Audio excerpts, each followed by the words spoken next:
abogado pa naman siya. Oh. where I was instructed by the Vice President, who was also the Secretary of Education during that time. Attorney, please enlighten us. Walk us through. Kwento niyo po sa amin. Paano po nangyari itong pagkikita ninyo at pag-uusap ninyo ni Yusek Mercado?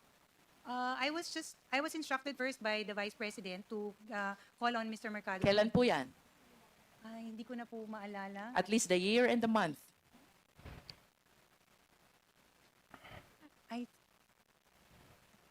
I think last year, Your Honor. Last year, this is 2023. Anong buwan ho ba ito?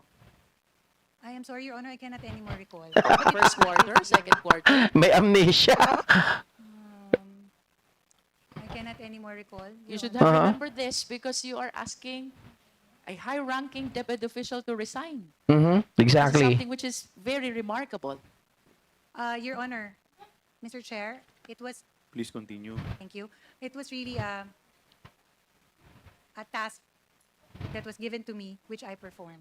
Kita mo, task lang daw yon na ibinigay sa kanya that she has to be performed. Tingnan mo mga kababayan. Alam mo, sabi nga ni Congressman Akop parang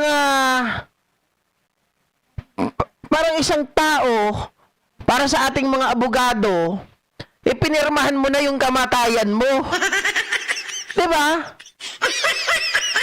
Na pumayag ka na sa kamatayan mo pagdating na pag ganyan, sumunod ka lang na hindi ka nag-iisip bilang isang abogado, parang pinirmahan mo na yung kamatayan mo.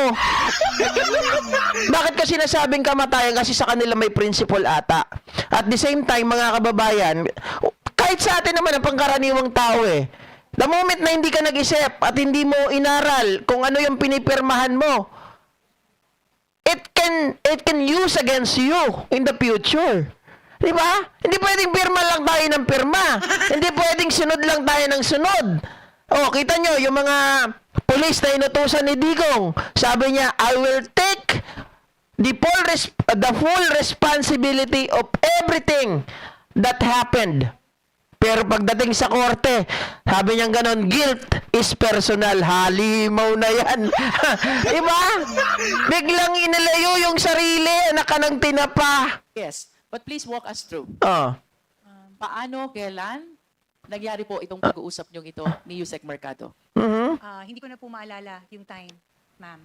Or yung buwan o yung period. Saan po kayo nag-usap? Pinatawag po namin siya sa Office of the Vice President Central Office. And then, did you personally call her? No, Your Honor. Ako alam ko yung office nila. Katabi ng office namin dati nung when I was i-search nyo mga kababayan, madali nyo makita yan. Robinson Cybergate Plaza. Okay? Ako dati, magkatabi lang kami kasi ako, nung nagtrabaho after ng Cytel, nagtrabaho ako sa Acquire. And doon ang office namin. Kaya alam ko yung sinasabi nila. Oh. So who called Yusek Mercado? Mr. Lemuel Ordoño, I understand. Mr. Lemuel Ortoño. And then, what happened? Then she came to the office, Your Honor, and then we sat with her and then told her. When you about- said we, who are among those Mr. who Lemuel talked with him? Ordoño. The three of you? Yes. Just the three of you? That is correct. And how did the conversation start? Sinabi po namin sa kanya na the reason that she's called there, and then we told her that we were instructed, we were operating on the instruction of the Vice President, and who was also the Secretary of Education that time. We told her that the principal has lost her trust and confidence sa kanya, and for Would you know, Attorney Zulaika, kung gaano na katagal na nagtratrabaho si Yusek Mercado sa DepEd when this incident happened? I would assume, Your Honor, that she has been working with the government for quite some time. Like 40 years, 30 years? Maybe, yes. And you will agree with me that this is a very serious thing, asking somebody to resign, somebody who has rendered service in the government for more than 30 years already. Tama po ba? Your Honor, Mr. Chair, this is not to also belittle the credentials of Yusek Mercado. It is not. But the reason that I was instructed to tell her that the principal has lost her trust and confidence in her already, Your Honor. So Yun lang po yung sinabi ko at yun lang Attorney, po you are a lawyer. Mhm. Ito na. It's fundamental upon us to follow due process. It is fundamental upon you. Hindi upon us. Hindi naman ako lawyer. It is fundamental upon you lawyers to follow due process, mga kababayan. No, hindi ako abogado. Hindi ko pwedeng sabihin it is fundamental upon us. Hindi pwede. It is fundamental upon you lawyers to follow the due process. Did you accord Yusek Mercado Aha. the fundamental right to due process? I told her the reasons why, Your Honor. Yes. Did you give her ample opportunity to explain her side? Yes, Yusek Mercado explained, but I told her that I was not the person that she was to talk to because I am not part of DepEd. I told her to take these concerns to the Chief of Staff or the Office of the Secretary in the Department of Education. Medyo unfair. Ito, sabi ni Luistro. Teka, medyo unfair ata to Sabi, nung kinausap mo siya, you are from the OBP. Kinausap mo siya, nag-medal ka, papunta sa DepEd. Tapos ngayon, nung nagpapaliwanag si Yusek Mercado, I am not the right person because I am from the OBP. I am the Chief of Staff. Hindi ako galing ng DepEd. Alam nyo, nakakapikon. Parang si Digong, mga kababayan. Ito na naman, balik na naman ako kay Digong. Diba? Yung mga kakampi ni Digong, kapag kakampi nila yung hinaharas, katulad nung kay Kibuloy, na hinuli, sabi nila, ano daw, Bill of Rights. No person shall be deprived of life, liberty, and property without the due process of law. Pero kapag sila, bang, bang, bang, papatayin na lang. Parang ganon. So, pinapairal mo yung due process sa sarili mo, sa mga kaibigan mo, kakilala mo, kakampi mo. Pagkalaban mo, hindi. Parang ganito din sa kanya. Sabi niya ganon, the trust and confidence of our principal ay wala na. Wala na siyang tiwala sa'yo, kaya tinatanggal ka na kita. Ngayon, nagpapaliwanag. Blah, blah, blah, blah, etc., etc. daw, sinasabi siguro ni Mercado. Bigla niya sasabihin, I am not the right person to talk with about that because I am the person from the OBP. Fuck! Po yan, Attorney Zulaika. Uh-huh. When you will be advising Yusek Mercado that she has to tender her courtesy resignation, you will be claiming that that is an instruction coming from your principal. And now that Attorney Zulaika is trying to explain Attorney herself, Mercado. Yusek Mercado is trying to explain herself, you will be telling her that you do not belong to DepEd. I listened to her, Your Honor. I did. I listened to her. But at the end of the day, I cannot make that decision because I am not with the Department of Education. Of course, you understand the theory of constructive dismissal. Do you? Ito na, constructive dismissal. You do. Because we are lawyers. Please enlighten the committee. What is constructive dismissal? Drug. Your Honor, Mr. Chair. What I did was really in pursuance of the instruction of the Vice Mr. President. Chair, can we please direct our resource speaker to be responsive to the question? Attorney Zulaika, Yes, I sir. understand that you have back problem. Would you like me to declare 1 minute suspension? Thank you. 1 minute Thank you. suspension is declared by chair. I appreciate that, Your Honor. Pinagbigyan ka na para makapag-isip may back problem pala to, mga kababayan.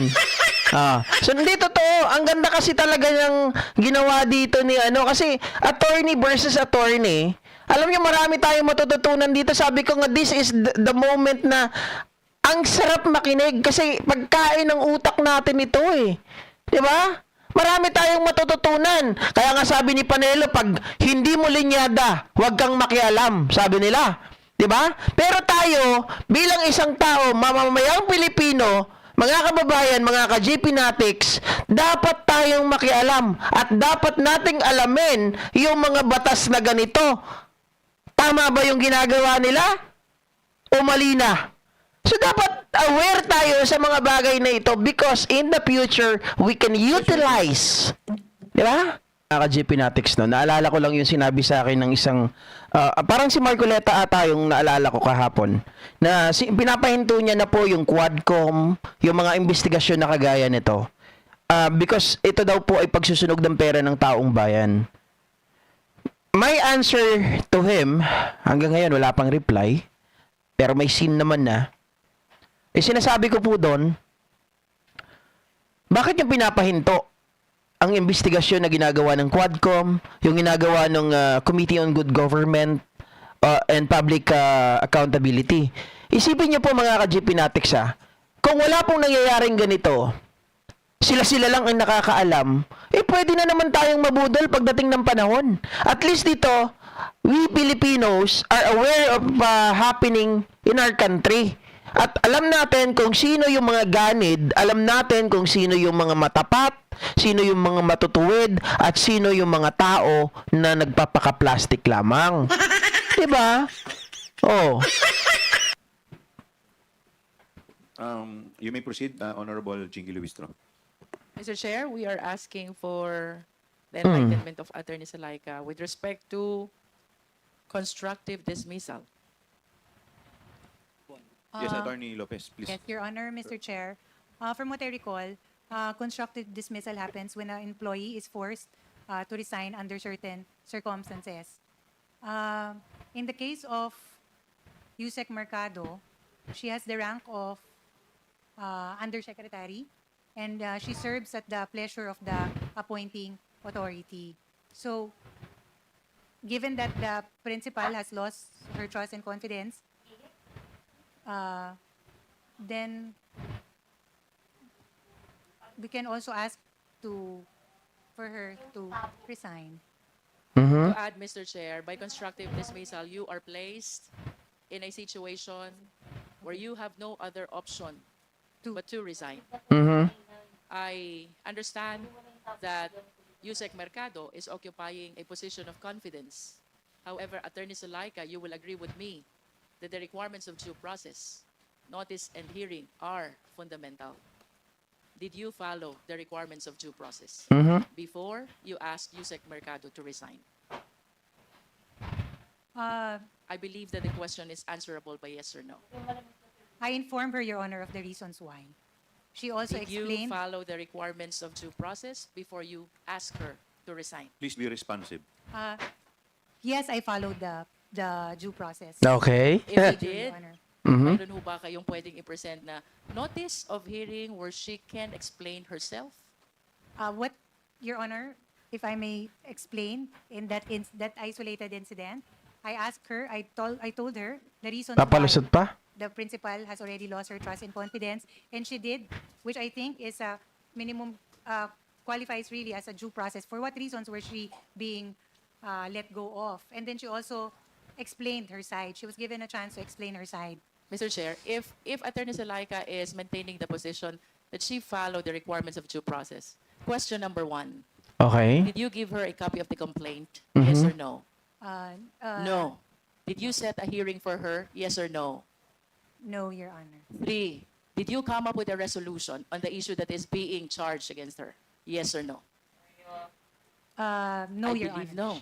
And therefore, you did not follow the requirements of due process. Mr. Chair, I wish to proceed. Basag na basag eh. Ano? Magsisinungaling ka pa? Anak ka ng tinapa? Diyos ko, ang hirap talaga. Ay, kawawa naman kayo mga abogado kayo, no? Ang dami ko na talagang kilala ng abogado. Mga Duterte, nanunungkulan sa mga Duterte, lahat bobo. Hindi pala, mali pala. My bad. Okay, stand corrected. Nagiging bobo. Diyos ko, mga kababayan, parang yung kanilang pinag-aralan. Ilang taon ba nag-aaral ang abogado? 10 taon? 10 taon, tama? 10 taon, kung di ako nagkakamali. Sayang. Diba? Sayang yung iyong pinag-aralan kung hindi mo naman gagamitin sa tama. Biruin mo, nag-aral ka ng maayos. Pinag-aral ka ng magulang mo. Tapos ganito lang ang ipapakita mo, anak ka ng tinapa. Diba? Hindi ka po, magulang mo, imbis na ma-impress sa'yo, imbis na matuwa sa'yo, imbis na ikaw ay hangaan nila, nakom, ipagmalaki ka nila, magagalit ito sa'yo. At baka ikahiya ka pa. Ms. Zulaika, who decides on